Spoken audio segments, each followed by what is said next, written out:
learning community to say providers are very important, all types of providers, advocates are very important, but we want to make sure that those advocates include the parents whose lives depend most directly on the availability of quality, affordable childcare. In 1996, CDF had a huge march, Stand for Children. That was in Washington, D.C. We took about 16 parents from California, I think 4 of them from San Francisco. It made a lasting impression when you're arm in arm with hundreds of thousands of other parents and advocates speaking up for good childcare. You are inspired. And our parents came back and said, we want to have Stand for Children right here in California. And starting, I think, in 1998, we had our first Stand for Children, and now it happens every year, and I think this year it's May 6th. I might not have it work. 1997, episode 3, the White House Conference on Childcare. In the real White House, not in a hotel, in the real White House, Bill and Hillary Clinton, 10 speakers. Yours truly was the last speaker, sitting next to Donna Shalala, the head of the Health and Welfare Agency, who kept saying, can you believe that they're going 3 minutes over their time? And I'm going, oh my God. I mean, I'm the last speaker, I can't go over my time.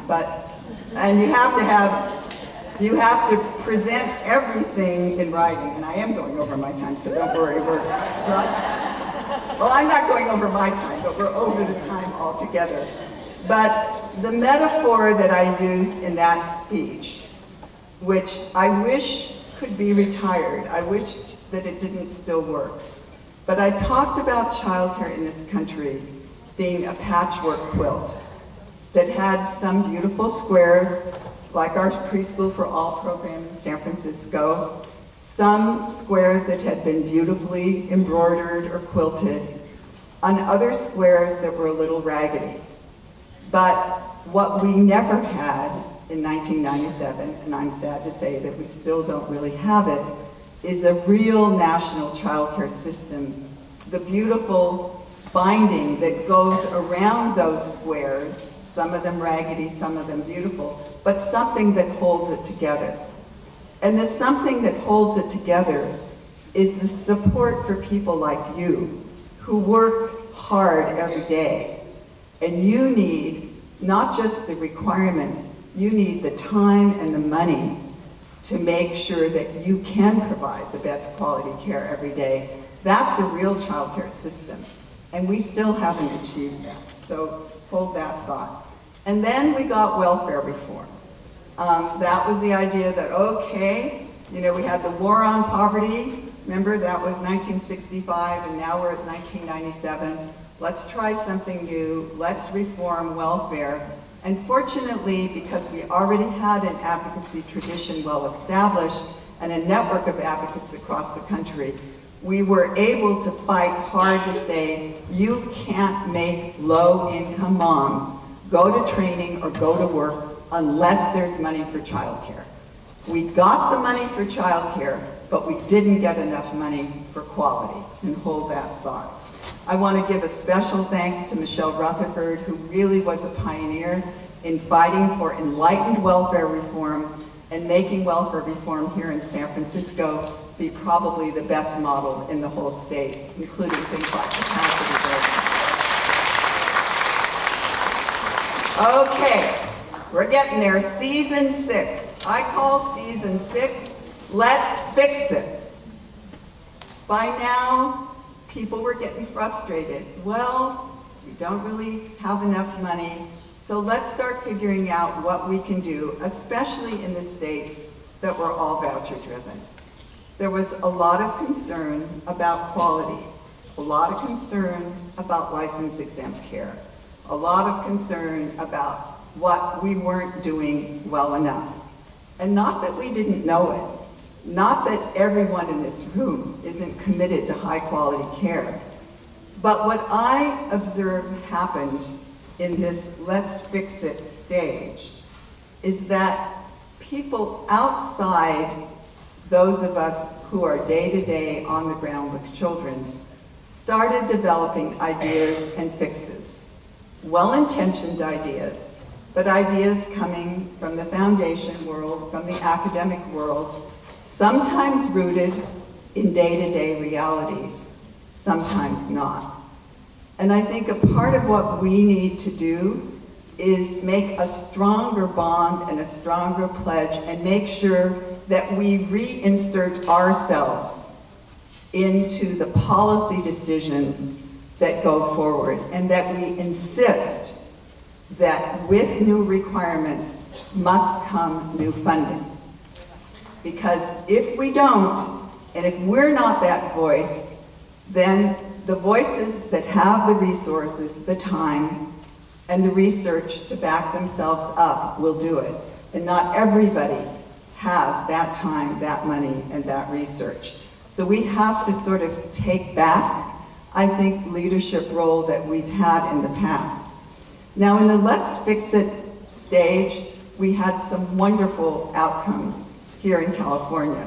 I was proud to be at Rob Reiner's side throughout the campaign for Prop 10, now known as First Five, and the idea was that we really wanted money to come closer to our communities. Look at what we needed at the county level, have county commissions that could talk to all of you and figure out what you needed. And I think that there's been a lot of success in that effort. One of the things that we realized is that babies were kind of ignored. We didn't have enough infant toddler care when we started, and here we were now in 1998, 1999, people starting to scratch their heads and say, what about babies? And people got pretty pragmatic. What can we achieve? And I think a part of what people started to focus on preschool for all, because that seemed in people's reach. Maybe we could do something for 4-year-olds. Unfortunately, some of the efforts to address 4-year-olds sort of put on blinders and forgot that there were 12-month-olds, 18-month-olds, 2-year-olds, and 3-year-olds who really needed care. And as I always say, every preschooler was a baby once.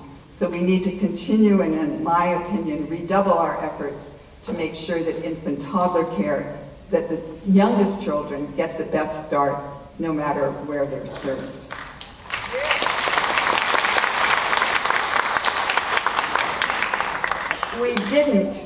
We got a lot of new ideas in this period, and we did get new funding to the First 5 commissions, but we didn't get new federal money. We didn't get the boost in quality dollars that we expended, that we hoped for and fought for. We worked for it, but we didn't get it. So we started having layers of new requirements, but no funding to really implement them in the way that it needed to be done.